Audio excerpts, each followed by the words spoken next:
विदुर जी कह रहे हैं, ये ध्यान से सुनो, ये अकाल मृत्यु प्रदान करने वाली बात है। जो हरणम च परश्वानाम परदाराभिमर्शनम सुहृदश्च परित्यागस त्रयो दोषा क्षयावह। आयु नष्ट हो जाती। मान लो आपकी 80 वर्ष की आयु निश्चित की गई, अब आपने ऐसे आचरण शुरू कर दिए तो आपकी आयु नष्ट होना प्रारंभ हो जाएगी, आप अकाल मृत्यु के शिकार हो जाएंगे। क्या? दूसरे की स्त्री को फुसला करके विश्वासघात, मान लो उसके पति से मित्रता की, बड़ा विश्वास दिलाया और उसकी स्त्री का दुर्वासना का खेल, अब आपकी आयु नष्ट होगी। देख लो, इतिहास साक्षी है, नष्ट होना पड़ा। आप क्या चीज हो? जो बड़े बड़े तपस्या से के धनी थे, रावण आदि, विनाश हो गया। कुंभकर्ण जब जगा तब यही कहा, तेरी बुद्धि नष्ट हो गई, जब तू हरण करके लाया था उसके पहले क्यों नहीं पूछा? ये कृत्य तेरे पूरे वंश का विनाश कर देगा। पर ठीक है, तूने मुझे जगाया है तो मैं देखूंगा, पर ये निश्चित बताता हूं, तूने अच्छा नहीं किया, तेरा सर्वनाश निश्चित है। कुंभकर्ण ने उपदेश किया था, रावण ने कहा तुम्हें इसलिए नहीं जगाया कि तुम्हें प्रवचन करो, युद्ध करो जाके।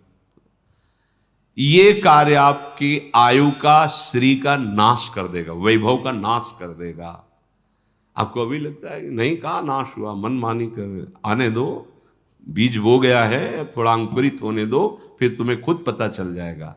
सबसे प्रार्थना है, कानून कानून है, नहीं खुल रहा है तो तुम्हें लग रहा है कि कोई नहीं जा, जिस दिन उसका फल आएगा तो उस दिन हो सकता है आपने वो कार्य ना किया हो जिसमें फंस रहे हो, पर भरपूर दंड मिलेगा आपको, क्योंकि जो जाना नहीं है वही कर्म इस समय ना होने पर भी वो दंड आपको भोगना पड़ेगा। ये बहुत ध्यान से, इसलिए हम रुक के बोल रहे हैं।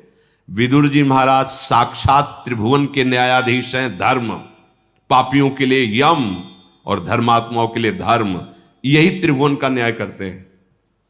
ये न्याय विभाग है, जैसे धन विभाग कुबेर जी, जल विभाग वरुण देव जी, वायु विभाग अग्नि विभाग, ऐसे ही ये न्याय विभाग है हमारे त्रिभुवन का। उसके अधिपति हैं धर्मराज स्वयं। वो स्वयं विदुर जी के रूप में मांडव ऋषि के शाप से स्वयं पधारे हुए निर्णय कर रहे हैं। अकाल मृत्यु, आयु का अपहरण, जो मित्र बनाया, विश्वास दिलाया और उसकी स्त्री के साथ, या स्त्री अपने पति पर विश्वास जताकर दूसरे पुरुष से, तो ये मजाक मत समझना कि अरे सब ऐसे नहीं। पति वंचक पर पति रति करई, रो रो नरक कल्प सत परई। बड़ा सावधानी का विषय है। जैसा आपके भाग्य में संविधान है, गृहस्थी में शांत रहो, गंभीर रहो। ये कुछ नहीं है इधर उधर रूप रंग देखकर जो मनमानी आचरण, ये तुम्हारी आयु को, तुम्हारी श्री को नष्ट कर देंगे। दूसरे को विश्वास दिलाकर उसके धन का अपहरण कर लेना, विष दे देना, मार दिया, धन ले लिया, छीन लिया आदि, और संत जनों की अवहेलना करना। जो सुहृदस्य आपको अपने परिवार जैसा दुलार करते हैं, आपको अपनी आत्मा जैसा दुलार करते हैं, वो आपको जो उपदेश कर रहे हैं, आपको जो शासन कर रहे हैं, वो आपके मंगल के लिए, आप उनकी आज्ञा को उल्लंघन, अपमान, अवहेलना, आपकी आयु श्री सब नष्ट हो जाएगी। साधु अवज्ञा तुरत भवानी, कर कल्याण अखिल के हानि। जो इन दोषों से युक्त होता है, अतिमानोति वादश्च तथा त्यागो नराधिपो, क्रोधश्चात्म विधित्सा च मित्र द्रोहश्च तानिषत्, एत एवाशयस्तीक्ष्णा कृंत्या युंश देहिनाम, एतानि मानवान घृणंती न मृत्युर्भद्र मस्तुते। जो हर समय अभिमान में भरा हुआ चेष्टा करता रहता है, उसकी आयु नष्ट हो जाती है, अकाल मृत्यु को प्राप्त होता है। बहुत सावधानी की जरूरत है। हर समय जो अभिमान में भरा हुआ है और हर समय कटु वचन बोलता हुआ अधिक बोलता ही रहता है, जिसमें विषयों के त्याग का बिल्कुल अभाव है, मतलब घोर विषयी है, और जो क्रोध करके ही व्यवहार करता है, जरा सी बात हुई, जो केवल अपनी जवान अपनी जनेंद्री पेट के पालने में ही चिंतित है, कैसे भोग भोगूं, कैसे पाऊं, चाहे वो मांस खाना पड़े, चाहे वो कुछ भी, कैसा भी। और जो प्रिय शिक्षा देने वाले मित्रों से द्रोह करता है, तीखी तलवार जैसे अंगों को काट देती है, ऐसे ये आचरण उसकी आयु को छीण कर देते हैं और वो मृत्यु को प्राप्त हो जाता है, अकाल मृत्यु को प्राप्त हो जाता है।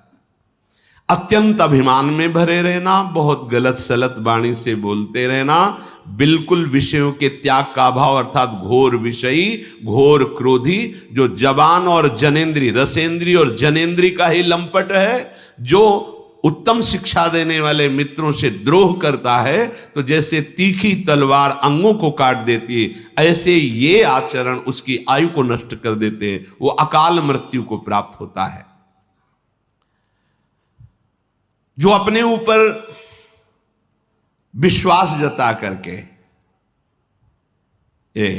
विश्वस्तस्य येति यो दारान यश्चापि गुरु तल्पगा, उसको मित्र बनाता है, बड़ा विश्वास दिलाता है और फिर उसकी स्त्री के साथ समागम करता है।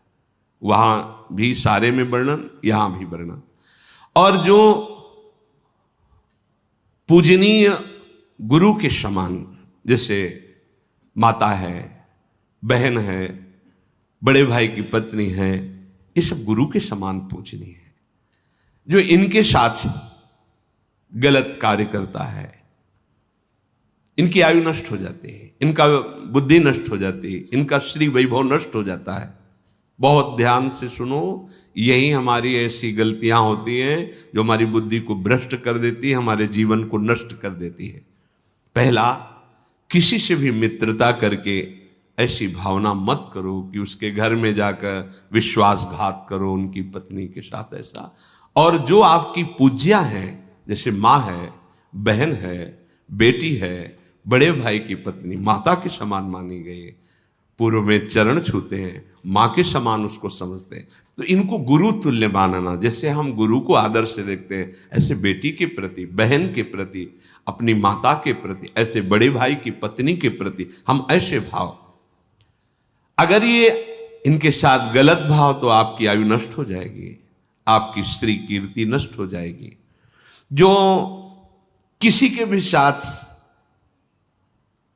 जो नीच आचरण वाली स्त्रियां हैं, अर्थात जो अर्थ आदि के लिए अपने देह को बेचती, ऐसों के साथ उसकी आयु नष्ट हो जाती है, उसका श्री कीर्ति नष्ट हो जाती है। और जो ब्रह्म ऋषियों की प्रति अपराध कर देता है किसी भी तरह का, जैसे रसिक मुरारी जी के चरित्र में आया कि राजा ने जब देखा बहुत संत सेवा हो रही, तो उन्होंने वहां अपना अधिकार जताना, नष्ट हो जाओगे। जो भागवत धर्म की सेवा में भागवत भाव को प्राप्त हुए जन हैं, तो सारा वैभव उनके चरणों में लुटता है। यदि आप शासक होकर, बड़े अधिकारी होकर या आप बलवान होकर उसका अपहरण करते हैं, तो आपकी आयु नष्ट हो जाएगी, आपका श्री तेज पुण्य नष्ट हो जाएगा। जो किसी भी अहम में आकर के ऐसे जनों से सेवा कार्य के लिए आज्ञा करता है, संत जनों से, जो ब्रह्म ऋषि जन हैं, भगवत आराधन परायण है, आप बलवान हैं, आप पदाधिकारी, आप ऐसा, और आप उनसे आज्ञा करते हैं, तो आपके सुकृत नष्ट हो जाएंगे, आपकी आयु नष्ट हो जाएगी। जो आपकी शरण में आ गया है, अब चाहे अपने प्राण देने पड़े, पर उसका अहित नहीं होने देंगे। अगर वो शरणागत जो आपके समीप आया है, आपने धोखेबाजी करके उसकी हत्या करवा दी या आपने कर दी, तो इन सब की आयु चाहे जितना प्रायश्चित करें, इनकी आयु लिखा है, प्रायश्चित करने पर भी वेदों की आज्ञा है, सिद्धांत है कि उसकी आयु और वैभव नष्ट हो जाएगा। समय का इंतजार करो, ना तो ऐसे लोगों का संग करे, ना ऐसे कार्य करे। बार बार सबसे प्रार्थना की है, शराब मत पिए। क्यों? क्योंकि ये दोष बहुत भयंकर प्रकट हो जाएगा। जब आप मदिरा के नशे में होंगे तो आपको ये नहीं दिखाई देगा कि सामने कौन है, न बोलने में, न क्रिया में, न चेष्टा में, न चिंतन में, क्योंकि उसका काम ही है बुद्धि को भ्रष्ट कर देना। इसीलिए मना करते हैं हाथ जोड़कर, न तुम्हारे स्वास्थ्य के लिए अच्छा है, न तुम्हारे परलोक के लिए अच्छा है, न समाज के लिए अच्छा है, किसी भी तरह से अच्छा नहीं। मदिरापान करना, परस्त्री गमन करना, अभिमान भरी चेष्टा करना, अधिक गाली आदि बोलते रहना और विषयों में खूब अनुराग रखना, अर्थात विषयों का त्यागी ना होना, हर समय क्रोध नाक में रखे रहना, अपने रसेंद्री और जनेंद्री के ही भोग का केवल चिंतन करना, मित्र द्रोह अर्थात अपने मित्र पर विश्वास दिलाकर उसकी स्त्री के साथ समागम करना, और जो गुरु के समान पूज्य हैं उनके साथ ऐसी वृत्ति रखना, जो शरीर को बेचते हैं अर्थात उनके साथ समागम करना, जो ब्रह्म ऋषियों की जीविका को नष्ट कर देना, जो संत महात्मा इनसे आदेश पूर्वक सेवा करवाना, जो शरणागत की हिंसा करवा देना या हिंसा कर देना, इनकी आयु श्री ये नष्ट हो जाती है और वो अकाल मृत्यु को प्राप्त होते हैं। श्री विदुर जी महाराज कह रहे हैं, पंचेन्द्रियस्य मर्तस्य छिद्रम चेदेक मिंद्रियम ततोष्य स्रवति प्रज्ञा धृते पात्रादिवोदकम। महाराज, जो अपनी 5 ज्ञानेंद्रियों को वश में नहीं रखता, तो एक भी इंद्री को यदि छूट दी तो जैसे पहले पानी पुराने समय में रखा जाता था, मशक उसे कहते थे, बड़ा सा, उसमें एक छेद हो जाए तो फिर बूंद पानी नहीं रह जाएगा, सब निकल जाएगा। ऐसे ही तुम्हारा पुण्य, तुम्हारी बुद्धि की पवित्रता, एक इंद्रिय यदि बिगड़ जाए तो नष्ट कर देगी। इसलिए सावधान होकर 5 इंद्रियों को भगवत चरणारविंद में लगाना चाहिए। भगवत मार्ग है, लोक में धन और उन्नति चाहते हो, परलोक में भगवत प्राप्ति चाहते हो, तो ये सुधारो करें। षड दोषा पुरुषेणेह हातव्याभूतिमिच्छता निद्रा तंद्रा भयम क्रोधम आलस्यम दीर्घ सूत्रता। सबसे पहले नींद की बात कही गई भगवत प्राप्ति के मार्ग में, और इस लोक में भी ऐश्वर्य वैभव और सुख पूर्वक जीवे। इसकी एक सीमा बनाओ नींद की। कोई तो ऐसे महापुरुष हैं कि मतलब भोजन पाके सोते ही रहना, मनो समाधि में ही रहते। क्यों जीवन व्यर्थ करते हो? केवल जो नींद ली जाती है अपनी इंद्रियों को नवीन चेतना देने के लिए। ये कोई सुख नहीं है कि आप 8 घंटे 20 घंटे 10 घंटे पढ़े। ये जीवन पढ़ने के लिए मिला है। अरे खूब नाम जप करो, अच्छे कार्य करो, समाज सेवा, देश से, इसके लिए शरीर मिला है। ये छूट जाएगा इसको। ये जो ऐसे दुलार करके शरीर को रख रहे हो आप, इसकी गति क्या होगी जानते हो? सड़ जाएगा, जला दिया जाएगा। काम निकाल लो, काम। ऐसे शरीर को प्रयोग करो जैसे कंजूस आदमी किसी नौकर को लावे, वो 8 घंटा के बाद उसको 500 रुपया देने हैं, तो कोशिश करेगा कि 10 घंटा ले, इससे और काम ले ले। ऐसा प्रयोग करो इस शरीर से। कम इसको नींद दो, जितने से आपकी इंद्रियां चेष्टा युक्त रहें, प्रमाद ना आवे। शास्त्रों में संतों ने अनुभव किया, जो अधिक श्रम करते हैं 6 से 7 घंटे बस, अधिक श्रम वालों। साधकों के लिए तो 5 घंटे बहुत पर्याप्त है, और उत्तम साधकों के लिए 3 घंटे। और जब भजन में वृत्ति तदाकार होने लगती तो तमोगुण का नाश हो जाता है। फिर तो उठते बैठते चलते फिरते इंद्रियां कभी श्रमित होती ही नहीं, क्योंकि कबीर कहे हम राय ठिकाना, ठाड़े बैठे परे उताना।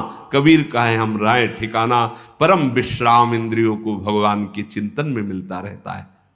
तो उपासक को जो इस लोक में ऐश्वर्य वैभव सुख शांति, परलोक में भगवत प्राप्ति, तो नींद का एक समय रखो। अब तो प्रणाम है भाई, आज की दिनचर्या 10-10 बजे तक लोग सोते हैं, 10 बजे तक। कैसा मतलब कलयुग का प्रभाव पड़ गया है, और उसे आप अपनी दिनचर्या में बताते हैं 10 बजे सो के, मतलब नींद खुली तो सूर्य मध्याह्न की तरफ जाने वाले हैं। अब उनका दिनचर्या, जब सारी दिनचर्या संपन्न होने का समय होता है मध्याह्न विश्राम का, तब उनकी नींद खुलती है। कैसा स्वभाव बनता चला जा रहा है। अरे प्रातःकालीन बेला पर उठ करके देव आराधन, गुरुजनों का आराधन, भगवत आराधन, फिर पूरे दिन सेवा, फिर समय से शयन कर लिए। सेवा करने वाले जो लौकिक सेवाओं में हैं 7 घंटे, 6 से 7 घंटे बहुत पर्याप्त है, इसके आगे नहीं। भागवतिक सेवाओं में जो है 5 से 6 घंटे, और जो उत्तम साधक है बस 3-4 घंटे, इससे ज्यादा नहीं। अगर इससे ज्यादा तो फिर आप प्रमाद कर रहे हैं। दूसरी बात, तंद्रा, अब बार बार जमवाई ले रहे हैं। अब एक समय सो लिया बस ठीक है, अब ज्यादा ऐसे कब माला छूट गया पता नहीं। हाँ, माला चल रहा है, माला छूट रहा है, ऐसी साधना नहीं होती। ठीक से बैठो, पानी पास में रख लो, ऐसी स्थिति आवे चेतना जागृत करो, अभ्यास कर लो। फिर तो अब अगर मनाओ भी ना कि आ जाए नींद फिर वो कहती पहले हमें बहुत तुम परेशान क्यों, हम तुम्हें परेशान करेंगे, अब आएंगे ही नहीं। ना भाई, राधा राधा राधा, इसको एक बार आप कब्जे में करो तो फिर ये नाराज हो जाती है, नींद नहीं आएंगे, पड़े रहो तो अपने को तो अच्छा है, तुम मत आओ, राधा राधा राधा राधा राधा। हाँ, तंद्रा, इससे बचो, ये सत्संग में भी आपको परेशान कर देगी, माला जपने में परेशान कर देगी। बिल्कुल बिल्कुल, ये बहुत, चाहे जितना सो, ये बहुत बड़ा दोष है। अगर आप स्वस्थ हैं तो मेरुदंड सीधी रखें, दोष बिल्कुल नहीं होगा। और वैसे झुक के, वैसे मतलब जैसे बूढ़े लोग बैठते हैं, और कुर्सी में, सब स्वस्थ है लेकिन कुर्सी में बैठना है। अरे काहे को बैठे हो कुर्सी में, ये शरीर किस काम का। वृद्ध हो, तुम्हारी टांग टूट गई है, तुम्हें दर्द हो रहा है, वो तो बैठ जाओ। अब नहीं हो तो इतना क्यों खाते हो, इतना बड़ा पेट कर लिए कि आपको कुर्सी में बैठना पड़े। हम जमीन में बैठो, नीचे बैठकर भगवत चर्चा सुनो, स्वस्थ है, भगवत चिंतन में, भजन में कुर्सी की जरूरत। अरे भाई होश में रहो, दैन्य भाव धारण। अगर आपको शरीर अस्वस्थता नहीं है, बोले टांगों में दर्द होता है, क्यों इतना वजन बढ़ा रहे हो, भजन बढ़ाओ। हाँ, मतलब मूंग की दाल है, रोटी, घिया की सब्जी, अभी देखो सब गैस खत्म हो जाएगी। जो चीजें पेट को, लीवर को खराब कर रहे हैं वो जमा है, पर ठूस ठूस के खाना है तो चर्बी पेट की चौड़ी होती चली जा रही है। अब ऐसे बैठेंगे तो वजन बढ़े, और वो परेशानी। कुर्सी में, दीवार में, एक दीक्षा ले आए, पहले उनके लिए कुर्सी लगे, क्यों भैया, बोले थोड़ा शरीर भारी, नीचे नहीं बैठना। नहीं, मंत्र लेने आए उनके लिए, पोसा नीचे बैठो, तुम्हारा हाथ पैर टूटा है, बोले नहीं हमका नीचे बैठो, मंत्र ले, नीचे बैठो। शिष्य बनने आए, पहले उनके लिए आसन लगाओ। अब गुरुजी मंत्र दे रहे हो से, हाँ ये शिष्यता है। अरे भैया यहाँ तो बहुत, इसीलिए ये जो तंद्रा है इस पर सावधान रहो। आप ये समझो कि आपको जो समय मिला बड़ा दिव्य है, और ये तंद्रा आपको परेशान कर देगी। बिल्कुल सावधान। ये जो आपकी गांठों में दर्द होता है, आप वायु रोग जो हो गया है, अपच के कारण होता है। आप ऐसे वायु बढ़ाने वाले पदार्थ पाते हैं, आपको उसका ज्ञान है नहीं, तो वायु बढ़ती चली जाती, चर्बी बढ़ती चली जाती। काहे को इतना परेशान। सीधे सरल भोजन पाओ, सात्विक भाव पाओ, अल्पाहार करो, और थोड़ा चलो, व्यायाम करो, तो आप इन दोषों से बच जाएंगे। मानिए बात। अब यहां से ठसाठस भरता चला जा रहा है, समय से जो नित्य क्रिया शौच आदि वो हो नहीं रही है, क्योंकि पानी पर्याप्त नहीं जा रहा, व्यायाम नहीं हो रहा, उचित आहार नहीं जा रहा है, तो अब फिर होगा क्या, फिर यही परेशानी आएंगी। तो भगवत मार्ग क्या, लौकिक सेवाएं भी आपसे नहीं हो पाएंगी। विदुर जी महाराज कह रहे कि तंद्रा को वश में करे, और डर कभी ना अपने अंदर आने दे। हर समय हमारे साथ भगवान है। अगर हमारे विधान में चोट लिखी है, दंड लिखा है, तो लाखों लोग साथों हो जाएगा। अगर नहीं है तो कोई नहीं कर सकता। भगवान सर्व सामर्थ्यशाली हमारे साथ है, डर नहीं। निद्रा, तंद्रा, भयम और क्रोध है। क्रोध हमारे तप को, भजन को, पुण्य को नष्ट करता है। इससे किसी का लाभ नहीं, ना सामने वाले का है ना अपना लाभ है। क्रोध थोड़ा बहुत, अरे ऐसा लगता है कि भगवान जिस मतलब यही क्रोध रखा है, क्रोध से किसी को लाभ नहीं मिलता। अगर कोई सोचे कि क्रोध से सुधार होता है तो हमें लगता है क्रोध से सुधार नहीं होता। हाँ, शासन और क्रोध में अंतर है। शासन युक्त वचन, आप स्वीकार करते हैं आपने अपराध किया, आपसे गलती हुई, हाँ, तो आप ये भी उसका दंड स्वीकार कीजिए, आप ऐसे रहिए, अब आप इस तरह चल। ये क्रोध नहीं है, ये आपके मंगल विधान। क्रोध किसी को गाली देना, कड़वे शब्द करना, किसी को पीड़ा पहुंचाना कोई अपराध नहीं, जरा सी बात है और आप उसमें बहुत बड़ा झगड़ा कर लेते हो। इससे आपकी बुद्धि परमार्थ से विलग हो जाएगी और लोक में भी आपका मंगल नहीं होगा।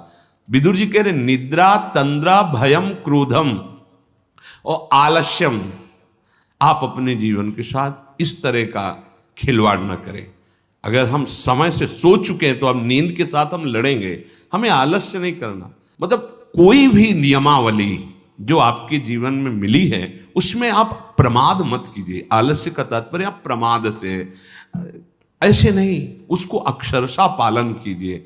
उसमें अगर और सेवाएं आ गई तो फिर निवेदन कीजिए कि अमुक सेवा के कारण हमारी जो आपने दिनचर्या दी थी उसमें बाधा पड़ रही, आप इसका सुधार कीजिए, हमें बताइए कि हम कैसे अपनी दिनचर्या को कर पाए। प्रमाद के द्वारा मत छोड़िए। दीर्घ सूत्रता, कहा था ना कि अगर एक दिन पूरा न हो तो 2 दिन से उसको पूरा कर लेना चाहे, तो आज नहीं करते हैं, या आगे अपने वर्तमान की सेवा और भजन को आगे के लिए टाल देना, ये लक्षण भगवत प्राप्ति में बहुत बाधक है और लौकिक उन्नति में भी बाधक है। मनुष्य को परम मंगल प्राप्ति के लिए ये समझ लेना चाहिए कि उसका परम मंगल सत्य से ही होगा, असत से किसी का परम मंगल नहीं हो सकता। विदुर जी कहते हैं सत्य से कमाए हुए धन के द्वारा अगर सुख चाहते हो तो दूसरों को सुख पहुंचाने की चेष्टा करो। पशु पक्षी साधु महात्मा देवता भगवत आराधन, ऐसा नहीं कि आपने जो कमाया वो केवल अपने ही भोग के लिए, नहीं, ये शास्त्रीय सिद्धांत है।